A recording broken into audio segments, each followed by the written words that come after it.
Oi, oi, pessoal. Boa tarde. Mais uma vez aqui com vocês.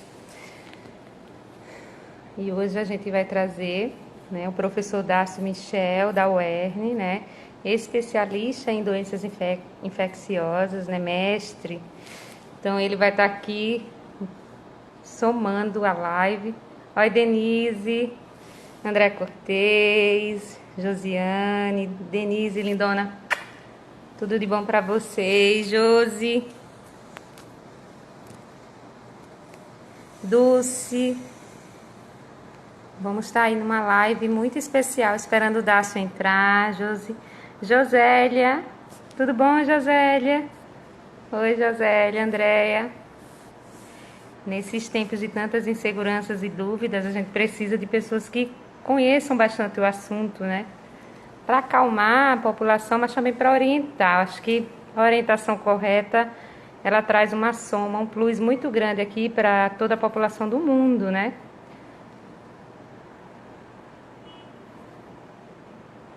Obrigada, Josélia. Priscila Amorim, lindona, Virgínia. Oi, pessoal. Falta Dácio entrar. Cadê Dácio? Daiane.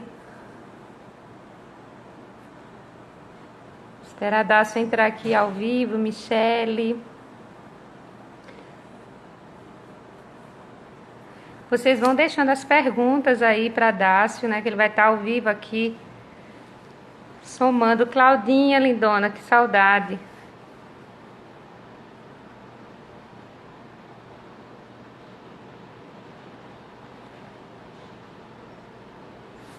Camilinha. Oi, Camilinha. Professor Dácio Michel. Saudade, Claudinha. Oi, professor Dácio. Que honra estar aqui na live. A honra toda minha.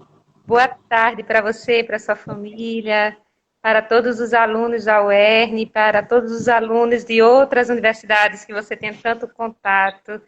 Quando coloquei você na live hoje, todo mundo assim, só parabenizando, Tantos alunos seus, inclusive daqui do Hospital Rio Grande, muita gente falando, vai ser o professor Dácio, vai ser o professor Dácio. Eu disse, é ele mesmo. Esse ser humano tão especial e tão humilde, de um coração tão grande, que hoje, ó, Daiane, prima, vamos estar com o professor Dácio aqui, cadê o primo? Para ele entrar também aqui ao vivo e nos ajudar. Em tempos de coronavírus, em tempos de tanta insegurança, de tantas dúvidas, e depois de alguns pronunciamentos que a gente escutou durante esses dias, você, como é especialista, é mestre, na verdade, Então, a gente gostaria de ter a sua fala. Ó, Dai, prima, A sua fala hoje aqui, que vai somar ao planeta, na verdade. A gente precisa de uma discussão de respeito, uma discussão séria, Porque a gente está falando de vidas. E falando de vidas, a Exatamente. gente precisa ajudar a população. O que é que aqui Denise está falando assim? Deixo meu depoimento, gripei forte e fui 2 vezes ao hospital, Decadron, Latio e dipirona, feito no domingo, e na quarta, quando saí do hospital, sem um exame de sangue, saí do hospital e não sei o que, a continuação, Denise, da pergunta. Coloca o primo aí online, Daiane. Eu queria o primo online para ele entrar aqui com a gente. Peça para ele também pedir para poder interagir, Olha aí. Os leucócitos estavam 19 mil, ou seja, uma infecção grande, professor? Uhum. Denise Lins está mandando aí uma pergunta, onde os leucócitos dela estavam 19 mil e tomou Decadron, Tilatio, não foi feito exame de sangue e mandaram ela para casa. Foi medicada e agora está de quarentena, desde então. O que é que você fala sobre isso? Vou falar primeiro a situação de Denise, depois eu começo uma Tá outra certo. fala, tá? Tá bom. Denise, olha só, essa quantidade de leucócitos era muito importante ver a quantidade de linfócitos. Covid-19, né, a infecção pelo novo coronavírus, ele geralmente causa uma redução do número de linfócitos. Ele provoca, geralmente, na maioria das pessoas, à medida que ele avança, a Covid-19 provoca uma linfocitopenia, uma redução de linfócitos. Então, nesses 19 mil leucócitos que você tinha, era necessário ver a quantidade total de linfócitos e se ela tinha se reduzido. Esse aumento foi por leucócitos outros, neutrófilos, bastões segmentados, monócitos. Mas, assim, com esse quadro assim, de 19 mil leucócitos, há uma chance muito grande de não ser a Covid-19, e sim por uma gripe, como de fato está acontecendo gripe no país. É um momento onde as gripes começam. Justamente a campanha de vacinação para a gripe foi antecipada, mas é nesse período que geralmente as gripes começam a acontecer. Inclusive, nós temos no Brasil alguns locais, algumas localidades que estão com surto da gripe H1N1. Até adiantando alguma coisa que eu iria falar mais adiante, é possível, infelizmente, a co-infecção da gripe H1N1 e do novo coronavírus, do SARS-CoV-2. E, geralmente, essa co-infecção dos dois gera um quadro clínico até pior. É bem provável que você teve, foi um quadro infeccioso, mas não pelo coronavírus. Mas eu concordo com você que a testagem deveria acontecer, né? Foi assim que, por exemplo, a Coreia do Sul conseguiu reduzir as dimensões do surto lá, justamente testando tanto pessoas que estavam hospitalizadas com sintomas e testando, inclusive, não sintomáticos, né? Os planos do Ministério da Saúde é a aquisição de pelo menos 100 milhões de testes rápidos. Para o Rio Grande do Norte chegou 2 mil testes, isso é pouco, uma população de 3 milhões de pessoas. Mas, enfim, esperamos que chegue mais e que mais pessoas possam ser testadas nesse momento, né, principalmente as que estão com sintomas. Ela está falando que o teste dela será repetido. Ela chegou a fazer o teste do novo coronavírus? Ela disse que fez e vai ser repetido. O meu teste será repetido. Ok. Os testes que estavam sendo feitos aqui no Rio Grande do Norte eram testes bastante confiáveis, primeiro, eram testes de exclusão, né? Se excluía gripes, resfriado comum, né? Vírus sincicial respiratório, e em caso de todos os testes darem negativo, aí se enviava para o Belém Pará, para se fazer testes moleculares para o Covid-19, para a Covid-19. Então, vamos falar da nossa realidade, né? A gente sabe que o nosso país e o mundo hoje respira Covid-19. O que é que você fala? Eu queria que você fizesse um resumo de tudo, até para acalmar as pessoas, para as pessoas se orientarem, mas também eu gostaria da sua visão em relação ao isolamento social, isolamento vertical, o que é que realmente necessita nesse exato momento, pontualmente no Brasil. Eu vou chegar nesse ponto. Antes aparentemente, eu vou filosofar um pouquinho, tá, Alissa? Ótimo. Mas para tentar compreender todos esses desafios que nós estamos vivendo, né? Isso. Então, em primeiro lugar, filosofando um pouco, eu diria o seguinte: o que é civilização? O que é avanço civilizatório? O que é ter civilidade, né? Então, conta-se uma história de um aluno de antropologia perguntando à sua professora qual era o sinal de que um povo era evoluído, de que um povo tinha sinal de civilização. Quando é que, evolutivamente, começou a se dizer aqui é uma civilização humana, né? Ele perguntou se era pinturas rupestres, eles perguntaram se, porventura, eram panelas de barro, se eram agregações humanas, e a professora respondeu para aquele aluno, para surpresa daquele aluno, que o sinal de civilização humana era um fêmur cicatrizado. A turma ficou apreensiva, sem entender o que era, nesse sentido. O que é que um fêmur cicatrizado tem a ver com civilização humana? É porque ela falou que todos os animais, quando quebram a perna, principalmente quebram o fêmur, se tornam inúteis para o rebanho, se tornam inúteis para o grupo, né? E se tinha um ser humano com o fêmur cicatrizado, é porque o restante de quem estava no seu entorno cuidou dele, se importou com ele, se interessou com ele. E, de fato, ali demonstra que ali naquele ponto tinha um sinal de civilização humana. Então, nesse momento que nós estamos vivendo na humanidade, essa pandemia, de fato é um momento para despertar esse elemento civilizatório. Não como dos primórdios, mas nos dias atuais, uma civilização do ano 2020. né? Então, tudo que a medicina possa oferecer, né? Tudo que as ciências farmacêuticas possam oferecer, tudo que os hospitais, UTI, vacinas, religião, forças militares possam oferecer, devem ser em nome de civilização, no sentido de cuidar um do outro.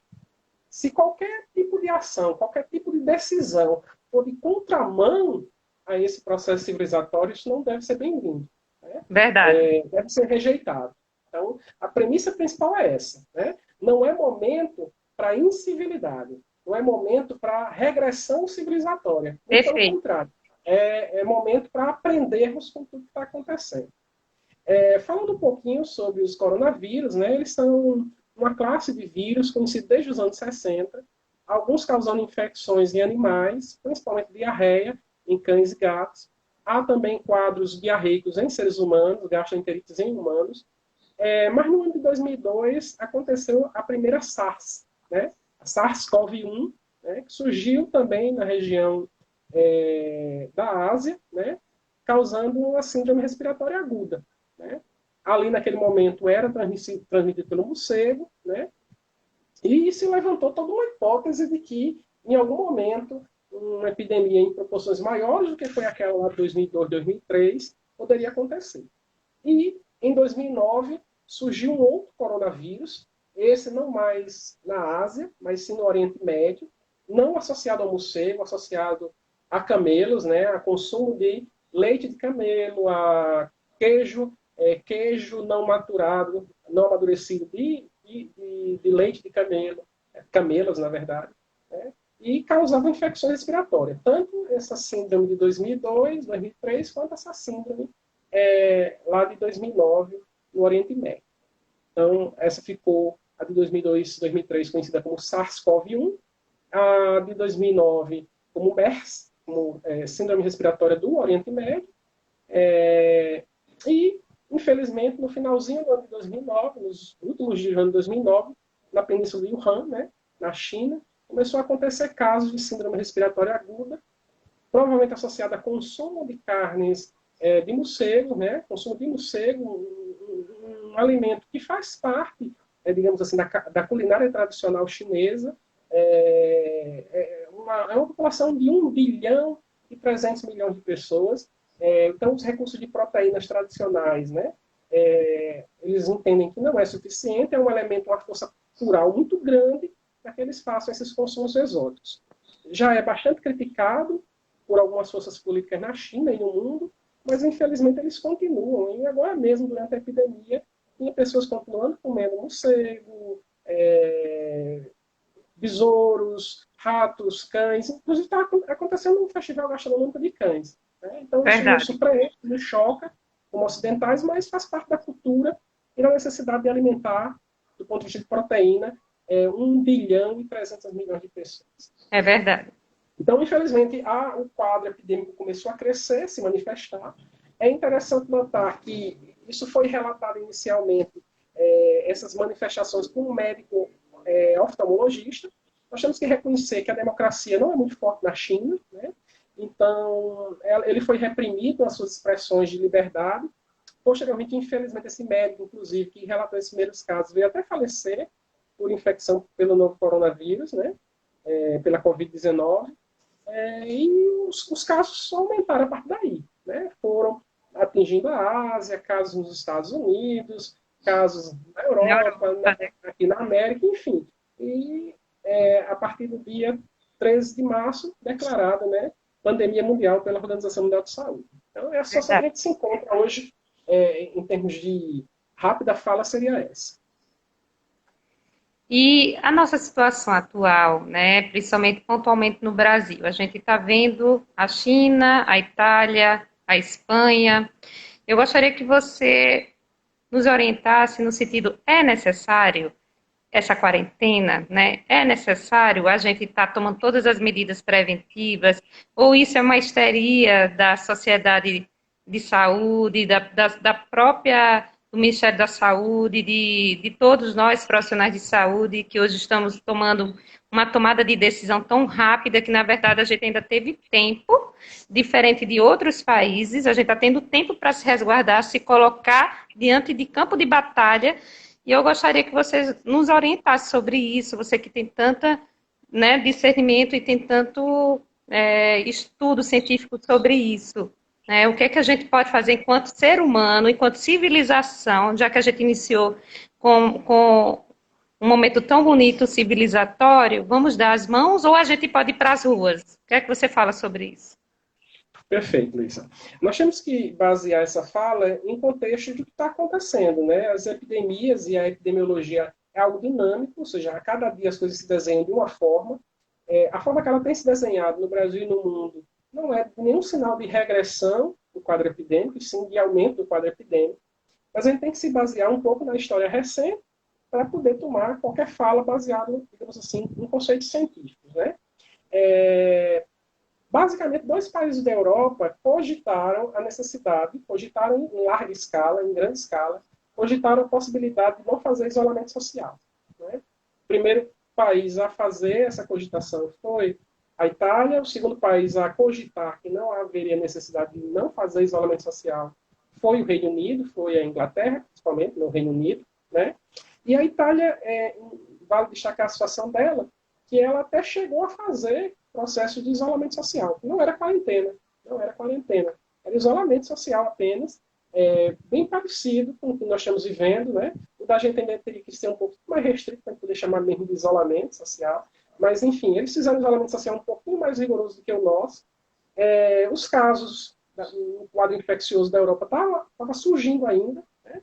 Eles imaginaram que o quadro ia ficar somente na Ásia, no Irã, os casos do Irã naquele momento subiam bastante, e aí eles resolveram baixar a guarda. Começou essa celeuma, começou a confusão, envolvendo política, envolvendo ideologia, envolvendo preocupações justas, totalmente justas em relação à economia, emprego, a sustentabilidade financeira dos lares. Todas essas pautas são muito justas e são compreensíveis, né? Porque a gente sabe que o vírus mata e fome também mata, né?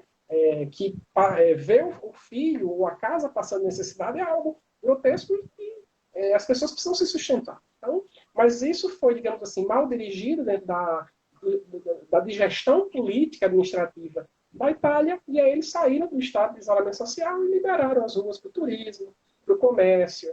E o final da história, pelo menos parte do final da história, a gente já sabe o que aconteceu, né? Os índices de morte começaram a subir, colapsou o sistema de saúde, não só o sistema público de saúde, a Itália tem sistema público de saúde, e o sistema privado de saúde, leitos insuficientes, leitos de UTI insuficientes, número de respiradores mecânicos insuficientes, caminhões e mais caminhões do exército italiano carregando corpos para serem incinerados, corpos acumulados em igrejas, pessoas não podendo enterrar seus próprios entes queridos.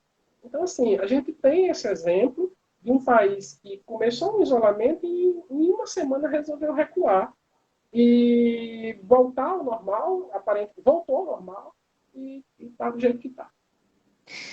Um outro país que decidiu, até baseado em dados epidemiológicos, que a coisa poderia correr frouxa, foi o Reino Unido. Né? Eles têm estudos que dizem que infecções assim virais elas chegam a 80% da população e chegando a 80% da população ela tende a desaparecer. Em 50 reduz, em 80 ela desaparece. E também foi observado na Espanha, né? A Espanha também está passando por um colapso. Tenho familiares que moram lá, tanto em Barcelona como em Madrid. E minha prima sempre conversa comigo praticamente todos os dias. E ela disse, aqui a gente tinha a visão do Brasil. No início, a gente achou que tudo era alarde, que tudo era esse oba-oba e que não ia acontecer nada de ruim para Barcelona. E hoje a gente está tendo que fazer uma quarentena obrigatória porque os números subiram assim assustadoramente e a situação é grave. O que é que você fala sobre isso também? Quarentena como quarentena mesmo, a China fez, a Itália precisou fazer, não era mais só isolamento social, quarentena mesmo, ninguém sai na rua. Quarentena, ninguém sai. Se sair, pode ser preso, né? Também, né? Então, assim, o que está sendo pedido nesse momento, na maior parte dos países, não é quarentena. Não é não sair. Isolamento. A gente vai na janela e vê que o povo Isso, está na rua, né? isso. A economia não está 100% parada. Isso Não. sozinho já vai ter impacto? Vai. Mas não está sendo pedido o que foi necessário acontecer na China para deter o número de casos, para se deter o número de casos Na e não se Itália, deter totalmente na Itália. na E Espanha na agora. Espanha é quarentena mesmo, é isolamento, é ruas completamente vazias, é movimentação zero nas ruas, tropas nas ruas para parar o povo. Ainda pode sair para ir à farmácia, mercado, mas só uma pessoa com identificação. Então, a gente não está nessa etapa e, na teoria, não precisamos chegar a essa etapa. Não precisamos chegar. Mas para que a gente não chegue a estado de isolamento total, né, de quarentena mesmo, era manter esse isolamento. É ficar em casa, ainda saindo para os trabalhos essenciais, né, manter distanciamento social das pessoas, né, nesse momento onde isso não parece civilizatório, mas pelo contrário, nós temos um momento que manter essa distância é civilizatório. Né? E é muito É o complexo esse correto. momento do Brasil, porque o Brasil, nós não somos preparados para esse tipo de situação, acho que o mundo, na verdade, e a gente foi pego de surpresa, né? A gente está sendo pego de surpresa, apesar de estar tendo tempo. A gente sabe que a consciência coletiva em nosso país ela ainda é muito escassa em relação a esse tipo de situação que a gente está vivendo hoje. Podemos ser afetivos, podemos ser brasileiros, mas é muito complexo quando a gente filtra a situação e para as pessoas entenderem em perspectiva o desastre disso tudo se a gente não tomar consciência, né? Uma consciência real, porque eu sei, você sabe, quem está assistindo sabe, que tudo vai ser, vamos dizer, ser atingido. Não só a questão de saúde, a questão mental, a questão espiritual, principalmente a questão financeira. Nós vivemos num país onde a grande maioria é autônomo, a grande maioria não ganha bem, tem menos que um salário mínimo, e a gente sabe que isso dói muito o nosso coração, a nossa mente, quando a gente tem esse isolamento social. O segundo PNAD do IBGE, nós temos um total de 47 milhões de autônomos. Olha aí, Tá? então, Dos é 47 milhões muito de autônomos, nós temos complicado, 7 milhões em grupos de risco. Né? né? Porque quando a gente faz, vamos dizer assim, a gente passa uma régua e faz um termômetro do que vai acontecer, eu digo em apenas 10 dias, eu não estou olhando em 30, 40 dias, eu estou lhe dizendo em 10 dias eu já espero algo bem diferente em termos de sociedade. E a gente já está vendo, né? Saqueamento, pessoas na rua, pessoas totalmente desesperadas, porque realmente não é fácil. Quando a gente coloca o pé no chão, quando a gente não usa da hipocrisia, a gente sabe que tem um pai de família hoje sem ter o que comer, o que beber, e pessoas que eram trabalhadoras. Mas ao mesmo tempo, se a gente olhar o que está acontecendo na íntegra em termos de saúde, né, a gente sabe que pode ser um desastre imenso se ninguém der as mãos. O que é que você fala sobre isso? Que é muito complexo, é muito fácil, muitas vezes as pessoas terem receita de bolo pronta, terem protocolo aí perfeitos para a vida do outro, né? Mas a gente sabe que o pé no chão, o que está acontecendo com as pessoas hoje, principalmente os pais de família, essa situação que está agregando outras situações psiquiátricas, inclusive financeiras, mas a gente tem uma situação de saúde grave. E o que é que você fala sobre isso se a gente não tomar essa decisão? Isso. Vamos falar de leitos de UTI, né? Leitos de unidade de terapia intensiva, para sermos bem práticos. Né? 90% dos leitos do Sistema Único de Saúde já são permanentemente ocupados, sem um quadro infeccioso pandêmico. Né? Então, só teríamos 10% de leitos vazios. Na rede privada, é óbvio que isso é uma média, 80% dos leitos ocupados. Então, só temos 20% dos leitos de UTI livres. É comum na nossa cidade o fato de as pessoas às vezes procurar um leito. O setor público não tem nenhum. Então, não há. Né? A regulação não tem uma vaga. Não tem mais leito, não tem mais. Então, quando eu digo que 90% ocupado, 80% ocupado, isso é uma média nacional. Mas, geralmente, você tem em algumas cidades, em algum momento, e é zero de leitos livres. Isso. Isso em momento epidêmico, sem epidemia, sem surto pandêmico, sem número de novos casos. Agora, você imagine as pessoas andando na rua, vivendo normalmente, como se não fosse nada de anormal, fosse uma gripezinha, um resfriadozinho. Isso. Essa situação, a quantidade de leitos de UTI e de não UTI que seriam ocupados. Né? Então, geraria um colapso da ocupação de leitos, um colapso da ocupação de UTIs, de aparelhos de UTI, da própria capacidade de recuperação física do profissional de saúde para estar no outro dia no trabalho, no seu plantão, né? Ou seja, eles vão chegar ao nível da exaustão física, né? Até porque o quadro respiratório agudo, tem uma angústia respiratória profunda. O paciente sob ventilação, ele é um paciente que está sufocando e isso machuca a humanidade de quem está vendo. Então, já imaginou tudo isso em colapso, desesperando profissionais de saúde, e eles começarem a recuar e adoecer também. Né? E vai ser desesperador, do mesmo jeito. Eu penso assim, isso é a minha percepção de Lissa. Já que está tão desesperador, porque a gente está fazendo uma visão sistêmica de tudo, principalmente do financeiro, não só da doença, do adoecimento físico, mas do adoecimento financeiro e tal. Mas do mesmo jeito que hoje talvez estejam saqueando um supermercado, as pessoas vão brigar por um leito de hospital. As pessoas vão ficar primitivas. Isso é a minha percepção. As pessoas a gente, não é verdade? O que eu tô, a civilização vai Elisa, pela busca civilizatória, entendeu? Isso. Lógico que em algum momento vai haver rompantes de perda civilizatória. Isso. Mas o momento é de lutar por isso. É o que Priscila está falando aqui, ó. Priscila está dizendo assim, muito triste. Haver prejuízo ao avanço civilizatório.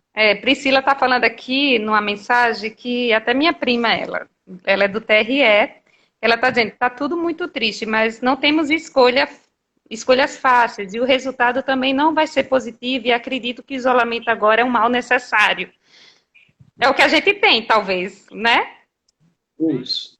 Eu queria que você falasse, já que a gente a possibilidade aventada pelo nosso presidente em relação a um isolamento vertical, né? Isso, eu queria que você falasse sobre isso. Eu não tinha respondido ainda, né? Que é deixar que a população mais jovem, né, ela toque a sociedade, toque a economia e deixe os idosos em casa em processo de isolamento máximo, né? Essa possibilidade foi cogitada no Reino Unido, né? Mas levando em consideração a nossa realidade populacional, os jovens que a gente tem a PNAD, né, da nossa amostra por domicílio, do IBGE, é bem diferente do que se imagina, por exemplo, no Reino Unido. Né? Outra situação, né, na Inglaterra. Com apenas em casas de apenas 2 cômodos, nós temos idosos que são os pais e avós dos netos, que precisam deixar ele na escola. São eles que vão fazer compras, né? Então, sacrificar essa população de idosos não teria nenhum sentido. E vai adoecer jovens, porque nós temos um perfil, né, dos casos que nós temos no Brasil, dos 58 casos, nós temos mortes de idosos, nós temos mortes de gente jovem. Né? Isso. O caso que está acontecendo no mundo, nós temos mortes de jovens também. Então, imagine, os hospitais lotados de jovens, as UTIs lotadas de jovens, e quando os idosos precisarem, quando porventura algum idoso precisar. Né? Na verdade, se a gente passar a régua agora, a gente não tem. Viu, Lissa? Eu venho calculando, né, ele vinha em 1,3% das pessoas acometidas pela doença, né? Subiu para 1,6%, subiu para 1,9%, subiu para 2,3% e hoje já vai em 2,5%. E a gente só está em mortalidade do todo ainda bastante progressiva. Se a pessoa fizer uma conta simples, de regra de 3, vai ver que se é necessário 80% para deter a infecção, o que é 1,6% de 80% de 209 milhões de brasileiros. Então, isso dá pelo menos 3,3 milhões de pessoas vulneráveis à possibilidade de morte. É óbvio que, nesse meio tempo, vai ter terapias, nesse meio tempo, há a possibilidade de vacina. A gente tem que fazer tudo o que for possível, tudo que for civilizatório, para que esses números não cheguem. Porque aí sim é colapso de saúde pública, é colapso humanitário, é colapso de economia. Na verdade, é uma situação muito paradoxal e complexa, né? Sim, é um momento tão sensível do mundo, principalmente se a gente tirar só o nosso retalho aqui do Nordeste. Vamos pontuar só o Nordeste brasileiro, que já é tão massacrado em termos de saúde. Se a gente tirar o nosso retalho de Natal, vamos falar em Natal, Rio Grande do Norte, como é que você consegue ver? Porque hoje mesmo, para eu poder ter a minha diarista para ir lá para casa, para ela poder fazer a faxina, eu tive que tomar algumas medidas preventivas com ela, e quando eu pedi que ela colocasse máscara, porque eu tenho mãe idosa dentro de casa, estou com meu pai aqui hospitalizado, vulnerável, e aí ela disse, mas para que essa arrumação? Ou seja, você vê, para a gente poder criar consciência coletiva nas pessoas, não será fácil. As medidas de higiene, as medidas preventivas, né? Desculpa, Alissa, desculpa. Então, as medidas preventivas, as mais simples, um exemplo, eu estou de máscara porque eu estou no ambiente hospitalar. E estou com meu pai aqui, né, super vulnerável, e eu preciso tanto protegê-lo como me proteger também. E muitas vezes já vi pessoas da área de saúde mesmo, né, dizendo que não precisa da gente usar máscara, não precisa da gente tomar algumas medidas preventivas, que isso realmente não precisa ter todo esse cuidado. Então, assim, eu queria muito que as pessoas criassem essa consciência coletiva, porque aí o ambiente civilizatório que você iniciou lá, aí a gente começava a dar as mãos de uma forma mais humana. Eu acho que o ser humano, para ser humano, vai demorar muito, mesmo com o coronavírus. Mesmo com o coronavírus, porque eu tenho 40 anos de idade, vou fazer 41 esse ano. E eu estou percebendo que mesmo com uma situação drástica dessa, as pessoas ainda estão involuídas e a gente precisa criar esse ambiente civilizatório que você falou no início de tudo, né? Isso. A pandemia não vai ser, digamos assim, a solução para despertar isso, mas ela pode começar. Né? E é importante cada um, seja em live, seja no convívio, começar a despertar isso. Né? Essa ideia de que muita coisa está em mudança, muita coisa ainda vai mudar, e em nome dessas mudanças, o perfil civilizatório deve ser preservado, né? Na medida do possível. Né? Lissa, em relação a vacinas, eu gostaria de falar um pouquinho de vacinas, tá? Bora falar. Nós temos hoje sendo testadas no mundo, nesse exato momento, 46 vacinas sendo testadas. Olha aí. Tá? Apenas uma já em humanos. Apenas uma em humanos. É uma vacina de RNA. É uma vacina que, geralmente, ela tem poucos riscos de ser algo com reação adversa forte. Certo. Né? Mas ela também tem menos chances do que o tradicional de dar certo. Mas, enfim, é uma esperança, né? E essa vacina está sendo testada aonde? Em humanos, tem outras 45 sendo testadas. Aí tem vacina de proteína viral, tem de vírus atenuado. Essa é a mais perigosa de todas, porque a gente nunca sabe até onde se pode atenuar um vírus totalmente, ou seja, reduzir a potência infecciosa dele todas. Mas, enfim, nós temos hoje 46 vacinas em teste já, tá? Em teste pré-clínico. Mas, no caso dessas vacinas, você acha, enquanto professor e mestre, você acha que essas vacinas realmente elas terão, vamos dizer assim, a necessidade de uso real só o próximo ano, ou esse ano ainda não dá tempo? Só o próximo ano. É bem provável que tem testes já acontecendo, tem pessoas testadas. Mas, digamos assim, produzir uma vacina que der certo, em grande escala, para virar uma vacina mundial, né? Distribuir internacionalmente, garantir que todos os países do mundo tenham acesso somente em 2021. Certo. Então, que algo de muito diferente, algo de muito fora do comum aconteça. E essas vacinas que você falou, um exemplo, a gente está tendo a vacinação em nosso país agora, né? E muitas pessoas estão tendo medo até de tomar vacina, pessoas de grupos de riscos mais fragilizados. Eu já escutei pessoas com medo de tomar vacina e ter reação. O que é que você fala para essas pessoas de grupo de risco, principalmente, que precisam tomar a vacina, que precisam quebrar paradigma e entender que precisam se imunizar de outros vírus, porque essa vacina não é para o corona, mas para outros vírus que estão aí no mundo, né? É para as gripes sazonais, né? As gripes que acontecem periodicamente no nosso meio, né? E é interessante porque elas também matam, né? Inclusive, duas jovens que tinham falecido na Paraíba, uma na capital, outra no interior, as duas são do interior, mas uma morreu na capital e outra morreu no interior. Elas não morreram da Covid-19, morreram de gripe H1N1, né? Estamos tendo surto de H1N1 no Maranhão. Então, a gripe H1N1 ela mata, e assim, qualquer outra gripe pode matar. Então, não é interessante que nós tenhamos outras agressões respiratórias, além dessa, que é uma urgência, uma emergência médica mundial. E há relatos de co-infecções respiratórias por Covid-19, né, pelo SARS-CoV-2 de H1N1, SARS-CoV-2 de vírus sincicial respiratório, entre ele e vírus resfriado. É até assim que vai acontecer, mas há relatos, principalmente na China, né, e os quadros dessas pessoas é mais grave. Então, é um momento crucial se vacinar, os grupos de risco, principalmente, né? O que eu estou sentindo, na verdade, é que as pessoas estão muito dispostas a se vacinar, mais do que nos outros momentos. Inclusive, o nosso estoque vacinal aqui na capital, né?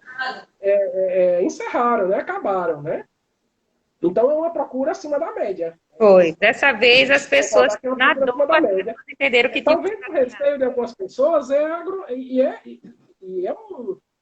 uma, digamos assim, uma preocupação muito, muito pertinente, é a aglomeração para se vacinar, né? Isso. Mas foi implementado, drive-thru, né? Foi. Tentou promover um certo isolamento das pessoas nas filas das unidades básicas de saúde. Então, o que se puder fazer para que se não tenha outras infecções respiratórias juntas, melhor ainda. Então, e está sendo até vacinar professores, militares, a população profissionais de saúde. A população carcerária. Se vocês perguntam por que vacinar carcerário nesse momento, a vida deles, na teoria, valeria menos. A questão é que, em estado de caos, eles não vão ficar eles não vão ficar presos dentro de um lugar.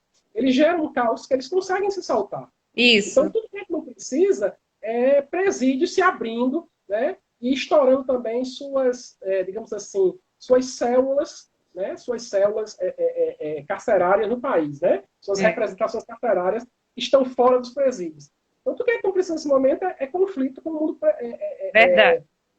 com o mundo carcerário. Então, vacinar eles, vacinar profissionais de saúde, forças militares, né? É importante que a população compreenda que, em um determinado momento, tropas militares vão entrar em campo para controlar saques, para controlar caos social, para controle de rodovias.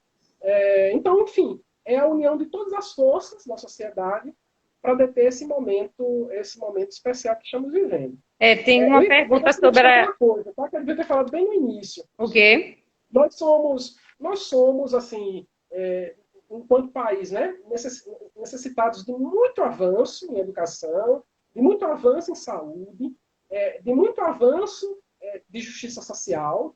Isso é fato, né? Temos que muito avançar. No entanto, nós temos no Brasil experiência de algumas vitórias no passado com epidemias. Verdade. Portanto, que seja dito, tá? Então, por exemplo, já vencemos a febre amarela. Verdade. Né, no passado. E aí vem a fama do Oswaldo Cruz, do Carlos Chagas. Né? Já vencemos durante a ditadura militar, nos anos 70, uma grande epidemia de meningite meningotóxica. Tá? Já vencemos malária no litoral. Olha aí. Né? No passado. Já conseguimos vencer também uma epidemia muito importante nos anos 90 que tivemos de cólera. Então, nós temos um histórico de vitórias.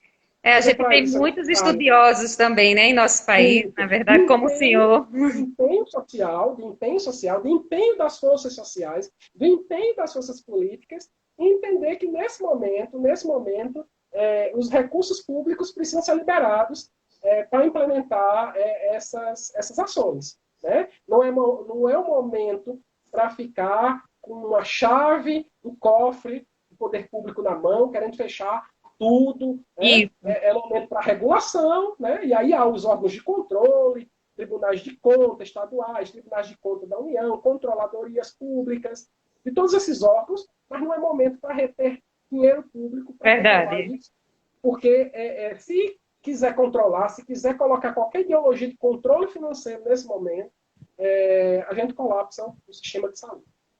Estão perguntando sobre a hidroxicloroquina. O que é que você fala sobre isso? Perfeito. A hidroxicloroquina é um medicamento já classicamente utilizado no tratamento da malária. A ação dela na malária é uma ação química inibindo os mecanismos de divisão celular do parasita da malária. Tem sido usado nos últimos anos para tratar doenças autoimunes. Isso porque ela desorganiza a resposta celular da imunidade, né? E ela tem sido testada. Começou se testando lá na China, na península de Wuhan mesmo, para tratar o novo coronavírus, né? Os testes, raros foram os testes, mas houve testes da hidroxicloroquina isolada, só ela, né? Mas geralmente os testes foram com outros medicamentos juntos. Com a Tá? azitromicina, né, associada. E, eu vou dar aqui uma lista. A lista é grande, mas assim, acho que vale a pena. Então, houve teste só com hidroxicloroquina, né? Mas houve teste dela, hidroxicloroquina com azitromicina, existe associada com interferon 2 beta, né? Que quem está produzindo em larga escala é Cuba, né? Olha aí. Com fapinavir, com lopinavir, com um clássico dos antivirais, que é a ribavirina, associado com corticoide, com sofosbuvir, que é usado para hepatite C, com redesivir. Então, existem vários protocolos sendo montados e testados. Hoje, no mundo, há mais de 400 protocolos off-label sendo testados no mundo. Aqui no Brasil, hidroxicloroquina e azitromicina, hidroxicloroquina e remdesivir, né, sendo testados.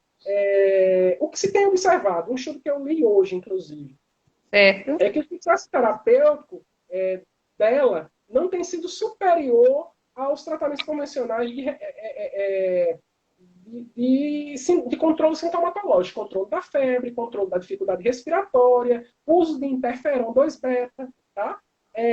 O sucesso terapêutico dela tem sido em média 6 a 7% a mais, isso é bom, do que os tratamentos convencionais que já estão sendo usados. Mas é importante ter essas opções terapêuticas, óbvio que é importante ter. Né? A associação dela com azitromicina, principalmente para as pneumonias secundárias, que da mesma forma que a H1N1 causa pneumonias secundárias, por bactérias, a Covid-19 também tem causado pneumonias pelo vírus e pneumonia secundária por bactérias. Olha aí. E vem a associação dela, hidroxicloroquina, com azitromicina. Tá? Então, todas as possibilidades de teste são bem protocoladas. O Ministério da Saúde liberou, né, já hoje, né, a produção maciça da hidroxicloroquina, mas que, obviamente, precisa ser associada a outras substâncias, precisa ser associada a outros medicamentos, e não para prevenir a Covid-19. Não tem papel na prevenção. Não evita pegar. É para tratar os quadros graves, é para tratar a pneumonia pelo novo coronavírus. Tenho aqui uma pergunta sobre os prováveis sequelas de lesão pulmonar em quem foi infectado, o que é que o senhor acha? E seria apenas nos casos mais graves ou naqueles fora do grupo de risco?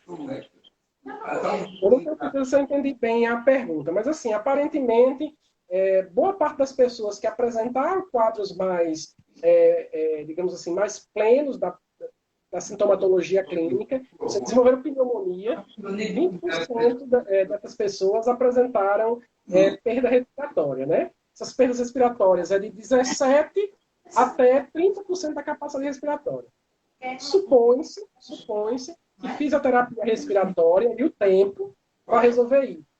É interessante notar que tem, por exemplo, o vírus sincicial respiratório, que causa quadro respiratório agudo, gera uma perda respiratória até maior do que essa. Né? A sorte é que a maior parte das pessoas que têm vírus sincicial respiratório é criança, e o poder de recuperação do pulmão da criança é muito maior. Né? E aí, aqui é o contrário, os casos é mais em adultos e em idosos. Mas com a fisioterapia respiratória há, de fato, a possibilidade de recuperar essa capacidade respiratória, que obviamente vai dar resultados melhores em não fumantes. Então, a opção agora, inclusive de isolamento social e em quarentena, se a pessoa, se ela não surtar, né? Eu preciso do cigarro para me controlar. Mas se ela pensar que não surta, ela tem a possibilidade de ela parar de fumar. Então, para de fumar agora, para, se por acaso se tornar vítima, uma pessoa mais fácil de recuperar a função respiratória no futuro. Então, os fumantes aí de grande risco. De emagrecer. Sim, né? Os fumantes são de riscos, os hipertensos, os diabéticos, né? Os sindrômicos, né? Principalmente a síndrome de Down, é bastante vulnerável, os cardiopatas, né? Os transplantados, os pacientes soropositivos para HIV, né? Então, tudo são grupos de risco de bastante vulnerabilidade. E falaram aqui, então a pneumonia causada pelo Covid, ela é bacteriana? Não. A pneumonia, a maior parte dela é viral, é o vírus, né? Mas há muitos casos que se instala uma pneumonia secundária, que só agrava o quadro. E aí, a semelhança do que acontece com a H1N1. A pneumonia do H1N1 é por H1N1. Mas, geralmente, há um agravamento de instalação de uma pneumonia secundária bacteriana. E eu posso estar com o Covid e, ao mesmo tempo, fazer uma infecção cruzada com H1N1? Infelizmente, pode. Há relatos isso é super arriscado. Isso. Por isso a importância da vacinação. E os relatos de Singapura, que foi o que produziu o artigo dessas co-infecções, né? Um artigo bem controlado na Science, na revista Science, bem confiável, que confirma que a co-infecção é possível, infelizmente o quadro é mais grave. Quando a pessoa se co-infecta com a Covid-19 e com alguns dos vírus da gripe, inclusive o H1N1. Então o quadro ainda é mais agressivo. Então, inclusive, esse nosso isolamento social, ele está também impedindo essas infecções cruzadas, né? Porque a gente está fazendo uma prevenção muito grande. Eu acho que esse tipo de consciência coletiva, civilizatória que a gente está tendo hoje, né, vai servir não só para o Covid, mas já era para a gente ter isso na mente, a gente já era para estar melhorando os nossos comportamentos de forma coletiva, né? O que é que o senhor fala sobre isso? Nós não temos, porque às vezes as pessoas acham que a gente está querendo o tempo todo só colocar o Covid como sensacionalismo. A gente sabe que tem dengue, a gente sabe que tem chikungunya, a gente sabe que tem outras enfermidades por aí, mas pontualmente aqui agora, ou a gente toma um tipo de comportamento e muda a consciência coletiva, ou o desastre vai ser imenso. O que é que o senhor fala sobre isso? Isso. É interessante que se nota o seguinte, o fato de ter a Covid-19 é só mais uma coisa além das outras. A se somar. Não é excludente, se soma os casos. Né? Uma outra consideração que precisamos levar, né, é que a Covid-19, praticamente nós temos uma humanidade inteira não imune ainda. Isso. Né? Então já existe muita gente imune, seja por infecção, seja por vacina às gripes. Já existe muita gente imune à tuberculose. Já existe muita gente imune a sarampo. Já existe gente que tem uma resposta relativamente, digamos assim, preventiva às dengues. Mas para a Covid-19 não. É uma virose que, na humanidade, é nova. Isso. Então, quer dizer que não há uma resposta imune montada, construída. Na minha área de imunologia, é o que a gente chama de resposta imune de memória. Não tem memória. Não tem. Não há memória para ele. A segunda coisa a considerar é que não há vacina para ele. E para várias outras infecções nós temos. E não temos ainda um tratamento totalmente eficiente, protocolado, e produção desses medicamentos protocolados em grande massa para a humanidade. Então é desafiante por isso. É desafiante porque é algo novo do ponto de vista da resposta imune. Isso. É algo desafiante porque nós não temos vacina pronta. Um desafio para a ciência. Um protocolo terapêutico fechado com droga suficiente para a humanidade. É muito complexo, né? Então, sim. Então, não é um problema a qual eu possa comparar com outro e dizer que uma coisa não é outra. Pelo contrário, soma. Né? Ou seja, diante de todos os dramas da saúde pública, eu tenho um ingrediente novo. Né? Aí, dentro dessa mesma fala que você diz, há pessoas que argumentam: nós não vamos totalizar o número de casos de tuberculose ano, nós não vamos somar o número de casos por morte externa, a violência, por exemplo. A questão é que nenhuma dessas coisas elimina esse número de mortes. Uma coisa não elimina a outra, as coisas se somam. Né? E uma coisa a se considerar é mortes do ano. Do ano, 365 dias. Se mantivermos esse ritmo, os casos que nós estamos tendo no Brasil, 58, 59 casos, nós alcançamos esses números em 4 meses. Verdade. Nós estamos diante de resultados de 16 dias. Né? Então, se fizer uma multiplicação, os números ainda tendem a aumentar, levando em consideração que nós temos uma população que não está imunizada, naturalmente imunizada pela própria resposta imune, uma população que não tem imunização por vacina e que não tem um tratamento terapêutico padronizado, já fechado, já amarrado, como eficiente. Existem possibilidades, a gente tem que confiar nessas possibilidades, mas também não pode simplesmente menosprezar, desdenhar, desmerecer e ficar argumentando, né, e ficar dando voz a vozes que atrapalham, né, o combate. E atrapalham também quem está na linha de frente lutando. Verdade. Você imagina que mensagem péssima a sociedade pode estar dando para os profissionais de saúde na hora que eles estão deixando esposa, esposo, filhos, pais e mães para ir batalhar com uma sociedade que está aprontando nem se lixando com o que está acontecendo, gerando mais casos, mais número de pessoas adoecendo, né? Então, é preciso essa sensibilidade, a sensibilidade civilizatória também. E no caso, as pessoas estão perguntando aqui, Denise pergunta, quando é que o senhor acha que vamos conseguir ter vida normal? Essa é uma pergunta bem, talvez, difícil de responder imediatamente. Dificílima, né? Dificílima. Então, é importante dizer que, provavelmente, o SARS-CoV-2, Covid, né, ele veio para ficar. Ele veio para ficar como H1N1 veio para ficar. Como o MERS veio para ficar lá no Oriente Médio, como a SARS-1, o CoV-1, ainda acontece na Ásia. Como a Ebola acontece na África, Hanta, Marburg e outras viroses. Então, ele veio para ficar. Agora, nas dimensões epidêmicas, nas dimensões pandêmicas, provavelmente nós estaremos enfrentando esse momento de crise no mundo até agosto, provavelmente agosto de 2020. Mas isso não é uma afirmação minha, nem que eu acho minha, não. É dos artigos que eu tenho lido, tá? Eu não tenho, digamos assim, nesse momento, contato com grandes grupos de pesquisadores, com uma grande rede colaborativa que me permita fazer essa afirmação de mim mesmo, não. Essa informação que eu tenho é a partir dos artigos que eu estou lendo, dos textos que eu estou lendo, dos diálogos com alguns amigos que eu tenho na Fiocruz Pernambuco, na Fiocruz Rio de Janeiro, no Hospital São Leopoldo, na Bélgica, que trabalha com doenças infecciosas, é que esse grande desafio epidêmico mundial, essa pandemia, nas dimensões que estão hoje, até meados de agosto, setembro. Isso se a sociedade entender, a sociedade mundial entender que esse combate é um combate coletivo e é um combate que vale a pena. Se recuar nessa luta, se recuar civilizatoriamente, aí a coisa é muito mais desastrosa. Inclusive com números muito desastrosos que não é nem interessante discutir. É verdade. Então, nesse exato momento, o isolamento vertical, que seria o menos drástico em termos financeiros, o menos drástico em termos de uma visão sistêmica, ainda não é o ideal. Supostamente menos drástico financeiramente. Supostamente, né?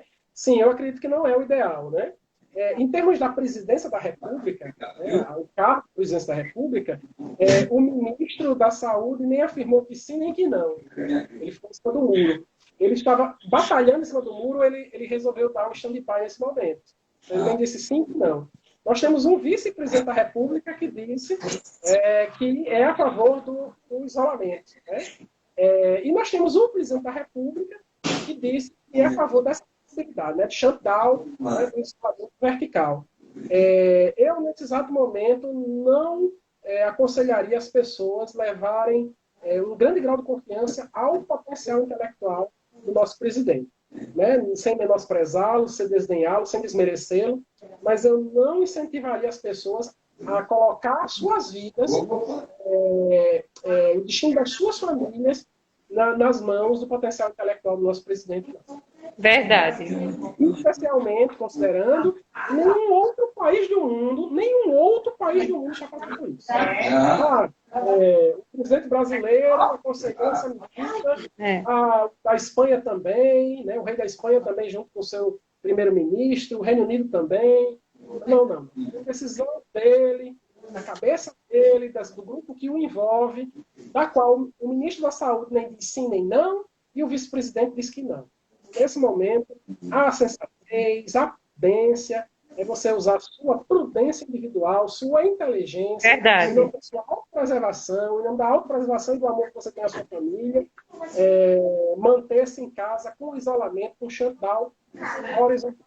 E no caso de pessoas que foram para distante de centros urbanos para poder fugir do corona, isso realmente é uma tomada de decisão que vai diminuir, restringir a quantidade de vítimas? O que é que você fala sobre isso? Historicamente funcionou em outras grandes epidemias. Né? Considerando a gripe espanhola, Sim. Gripe espanhola de 1918 a 1920, né? Funcionou. Né? Quem estava nas áreas mais isoladas, quem estava em isolamento social em áreas isoladas, houve menor índice de afetados. Obrigado. Né? Então, essa... É interessante notar o seguinte, só para que vocês entendam, a nossa epidemia de gripe espanhola no Brasil durou 1 ano e 8 meses, aqui em Natal durou apenas 45 dias. Né? Nós tínhamos um total de 23 mil pessoas em Natal na época, uma cidade muito pequena, né? Mas ainda morreram 1.900 pessoas em Natal, em 1918. Óbvio, numa era pré-antibiótico, numa era pré-antiviral, sem UTI, né? Mas no Brasil morreu 1 milhão de pessoas na gripe espanhola. Inclusive, o presidente da República da época faleceu de gripe espanhola. A espanhola só do nome, né? Ela é americana, ela surgiu nos Estados Unidos, bem no centro dos Estados Unidos. E falar que os atletas, as pessoas que têm saúde, vamos dizer assim, nota 10, eles também não vão pegar o Covid? O que é que você fala sobre isso? Não é possível dizer isso. Se a pessoa não for hipertensa, se a pessoa não for diabética, se a pessoa não for obesa, se a pessoa tem boa alimentação, se a pessoa tem uma boa capacidade respiratória, tudo isso lhe favorece a ter um impacto menor em doenças respiratórias e em síndromes respiratórias agudas. Isso é fato. Mas não necessariamente é uma justificativa para o risco coletivo. Nós temos alguns atletas locais, que eu digo, no Brasil e no mundo, que tiveram inclusive quase que precisaram ir para UTI. Né? Existem outros riscos secundários, existem suscetibilidades individuais que estão além do fato de ser atlético, além do fato de não ser hipertenso, de ser obeso. Por exemplo, parece muito provável que ser do grupo sanguíneo A é um elemento de vulnerabilidade. Sério? Nós latinos somos, principalmente do grupo sanguíneo A. Né? Verdade. Latinos que nos incluem nós, os neolatinos, como a França, a Espanha, a Itália, né? Já a Alemanha, por exemplo, aumenta mais o sangue B, o sangue menos vulnerável, mas isso são testes preliminares. Mas, assim, é uma estatística que precisa ser levada em consideração. O grupo sanguíneo menos vulnerável é o grupo sanguíneo O. Por quê? Então, assim, nós latinos e neolatinos precisamos ser mais cuidadosos ainda. Então, Dulce Borba está fazendo uma pergunta. Se é verdade que pessoas com anemia estão no grupo de risco. Infelizmente, os anêmicos eles têm uma diminuição da capacidade respiratória. O que é anemia? Anemia é a redução do número de hemácias, né? São as células que transportam oxigênio para o corpo. Então, se eu tenho anemia, eu me oxigenizo menos. Então, qualquer dificuldade respiratória em quem tem anemia é mais grave. Então, de fato, não é que eu sou um grupo de risco por ser anêmico. Uma vez tendo a infecção, é mais difícil de se recuperar dela. Porque associa-se a anemia à dificuldade respiratória típica da virose, né? Nos casos graves, porque nem sempre ela vai causar, importante que se diga também, nem sempre ela vai causar quadro respiratório agudo, né? Verdade. 79% da população, isso não é para atenuar nem passar a mão em ninguém, mas é preciso também dizer o lado positivo, é que 79% da população tem quadro praticamente assintomático. É mais leve do que um resfriado. Agora, jamais eu posso usar esse número como justificativa para soltar a população a fazer o que quiser, a voltar ao seu contato normal, porque ninguém sabe quem é esses 79%. Né? Ninguém sabe quem é esses 21%. Eu sei, eu acho que eu sou. Isso aí é uma arrogância, uma prepotência. Verdade. Que é anti-civilizatória. E a gente não pode trabalhar com achismo nesse momento, né? Achismo, não. Em nenhum momento, da verdade, quando a gente fala de vida humana, quando a gente trata de vida humana, a gente tem que ter uma responsabilidade muito grande, principalmente coletiva, né? Eu até falei assim, vamos então fazer uma troca? Quem está falando que isso é uma gripezinha, que de qualquer jeito vai ser resolvido, se coloque na linha de frente, vai atender os pacientes, vai entubar paciente. E aí eu quero ver quem é realmente que vai falar sobre esse vírus dessa forma irresponsável, né? Já vai finalizar, Dácia, a gente vai voltar de novo. Falta 15 segundos para a gente voltar. Eu vou encerrar para poder a gente voltar ao vivo, porque ele só tem até tantos minutos, ele encerra, tá certo? A live. Eu vou Tudo encerrar bem. agora e a gente vai voltar todos